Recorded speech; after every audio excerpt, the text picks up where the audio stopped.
तो नमस्कार साथियों, आज की जी रही अपनी दूसरी क्लास जो शब्द विचार पे आधारित है। शब्द विचार इतने बेसिक तरीके से पढ़ेंगे, शायद है आपने ऐसा कहीं भी नहीं पढ़ा होगा। तो शब्दों का खेल क्या होता है, शब्द विचार किसे कहते हैं, शब्दों का क्या विश्लेषण है, यह सब कुछ इस क्लास में अपन जानेंगे। तो इसकी परिभाषा क्या है? किसी भाषा में विचारों की अभिव्यक्ति के लिए प्रयुक्त सबसे छोटी स्वतंत्र इकाई को ही शब्द कहते हैं। जब किसी किसी के सामने अपनी अभिव्यक्ति, अपने विचारों का आदान प्रदान करने के लिए जिन छोटे शब्दों का अपन प्रयोग करते हैं उसी को क्या शब्द कहते हैं। शब्दों के स्वरूप, अर्थ, उत्पत्ति और रचना के अध्ययन को शब्द विचार कहते हैं। शब्द विचार किसे कहते हैं?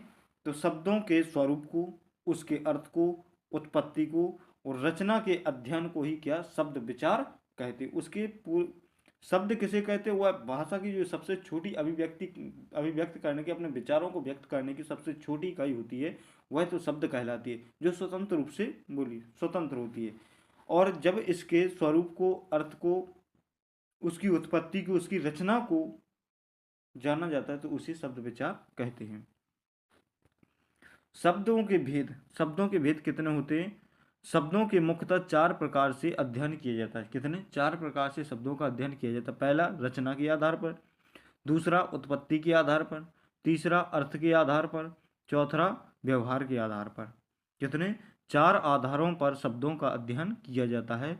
रचना के आधार पर, उत्पत्ति के आधार पर, अर्थ के आधार पर, व्यवहार के आधार पर। कितने? चार प्रकारों से किया जाता है। रचना के आधार पर शब्दों के भेद।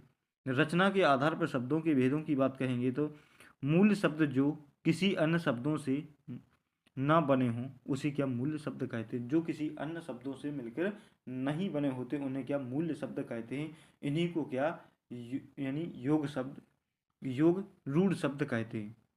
जैसे फल, फा और ला को अलग कर देंगे तो इनका कोई भी अर्थ नहीं निकलेगा। जल, जा और ला को अलग कर देंगे कोई भी अर्थ नहीं निकलेगा। घर, घा और रा को अलग कर देंगे कोई भी अर्थ नहीं निकलेगा।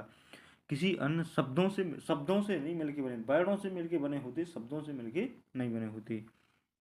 दूसरे, उपसर्ग युक्त शब्द जिनके आगे उपसर्ग जुड़ा होता है। जैसे यज्ञ, अग्ग, यज्ञ में क्या, कौन सा आ उपसर्ग जुड़ा हुआ है। तो तीसरे नंबर पर देखें प्रत्यय। प्रत्यय क्या होते? प्रत्यय युक्त शब्द जिन्हें जिसके बाद प्रत्यय जुड़ा होता है, यानी शब्द के पीछे प्रत्यय जुड़ा होता है। जैसे बालक में ई प्रत्यय जोड़ेंगे तो क्या होगा? बालक, बालकी, क्या होगा? बालकी। तो ये क्या प्रत्यय रहित शब्द होते हैं जो रचना के आधार पर, जो शब्दों की नए प्रकार से रचना कर देते हैं, उसके अर्थ में परिवर्तन ला देते हैं। तो यह क्या होते हैं? रचना के आधार पर कहलाते हैं। जैसे और भी यौगिक शब्द, योग रूढ़ शब्द देख लिया था, अब क्या है? यौगिक शब्द। जैसे यौगिक शब्द क्या हुए? यौगिक शब्द दो या दो से अधिक शब्दों से मिलकर बने होते हैं। जैसे राम प्लस लक्ष्मण क्या हो जाएगा? राम लक्ष्मण। उत्पत्ति, उत्पत्ति शब्द जो मूल शब्दों से उपसर्ग या प्रत्यय लगाकर बने होते हैं। जैसे सच्चाई, सच्चा में ई प्रत्यय जोड़ेंगे तो क्या होगा? सच्चाई।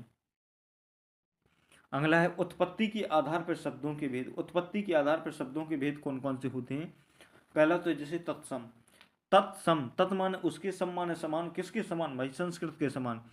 जो तत्सम शब्द से परिवर्तित रूप में लिए गए शब्द जैसे सूर्य, जल, मुख, उसे जो बिना परिवर्तन के डायरेक्टली संस्कृत से आए हुए उन्हें क्या तत्सम कहते हैं। और तद्भाव किसे कहते हैं? तत् माने उसके, भाव माने, तत् माने उसके, भाव माने क्या? संस्कृत के। तो जो संस्कृत के भाव से लिए गए हैं शब्द उन्हें क्या बोलते हैं? तद्भाव बोलते हैं। जैसे संस्कृत से परिवर्तन रूप में लिए गए, जैसे सूरज, पानी, मोह। देशज शब्द किसे कहते हैं?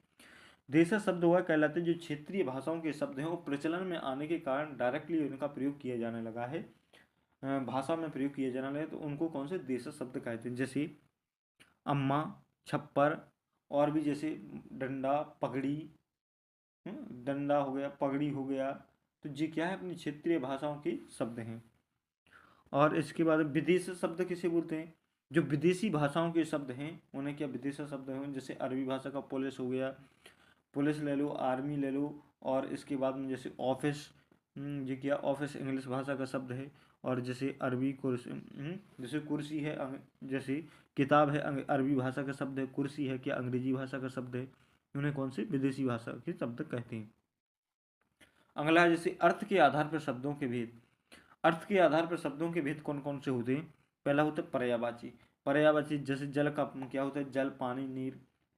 इसके बाद में अर्थ के आधार पर विलोम भी होता है। विलोम जैसे दिन का रात, रात का दिन, सुबह का शाम।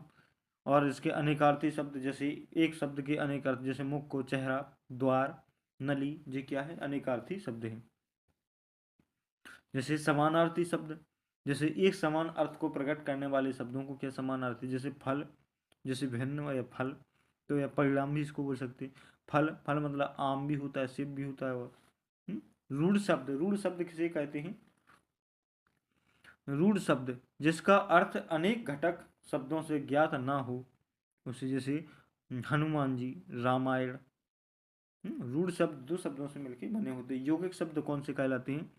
रूढ़ शब्द दो शब्दों से मिलकर बने होते हैं जिनको टुकड़े करने पर कोई भी अर्थ नहीं निकलता। यौगिक शब्द भी दो सार्थक शब्दों से मिलकर बने होते हैं जिनके टुकड़ी करने पर अर्थ निकलता है। जैसे जल प्लस पान, तो क्या होगा, जल पान, या पानी, पानी पीना। नेक्स्ट है जैसे चौथा है व्यवहार के आधार पर शब्दों के भेद। व्यवहार के आधार पर शब्दों के भेद कौन कौन से होते हैं। जैसे संज्ञा ले लो, सर्वनाम ले लो, विशेषण ले लो, क्रिया है। संज्ञा, सर्वनाम, क्रिया, विशेषण, ये कौन से व्यवहार के आधार पर शब्दों के भेद हैं। इनको और अच्छे तरीके से, बेसिक तरीके से अपन अगली क्लास में कंप्लीटली करेंगे। तो ये क्या होते हैं। जैसे संज्ञा किसे कहते हैं, तो संज्ञा किसी व्यक्ति, वस्तु या स्थान के नाम को संज्ञा कहते हैं। सर्वनाम जो संज्ञा के स्थान पर प्रयोग किए जाने वाले शब्द होते हैं उसे सर्वनाम कहते हैं। विशेषण जो संज्ञा या सर्वनाम की विशेषता बताते हैं उसे क्या, विशेषण कहते हैं। क्रिया जैसे खाना, पीना, उठना, बैठना, सोना, रोना, धोना, तो ये क्या है, सब क्रिया हैं। नेक्स्ट है जैसे क्रिया विशेषण, इसके बाद में क्रिया विशेषण भी इसमें आ जाता है। जो क्रिया की विशेषता बताते हैं उसे क्रिया विशेषण कहते हैं। पूर्व संज्ञा या सर्वनाम से पहले लगाकर बताए जाने वाले शब्द क्या, पर्व सर्ग होते हैं। क्या होते हैं, पर्व सर्ग। समुच्चय बोधक, समुच्चय बोधक है, विस्मयादि बोधक, ये सारे किसके अंतर्गत आते हैं, तो ये अपने व्यवहार के आधार पर शब्दों के भेद के अंतर्गत आते हैं। तो थैंक यू दोस्तों, आज के लिए बस इतना ही। मिलते हैं नेक्स्ट वीडियो में। तब तक के लिए जय हिंद, वंदे मातरम। इसी प्रकार के इंटरेस्टिंग वीडियो देखने के लिए इस चैनल को जरूर सब्सक्राइब कर लें। थैंक यू, जय हिंद, वंदे मातरम।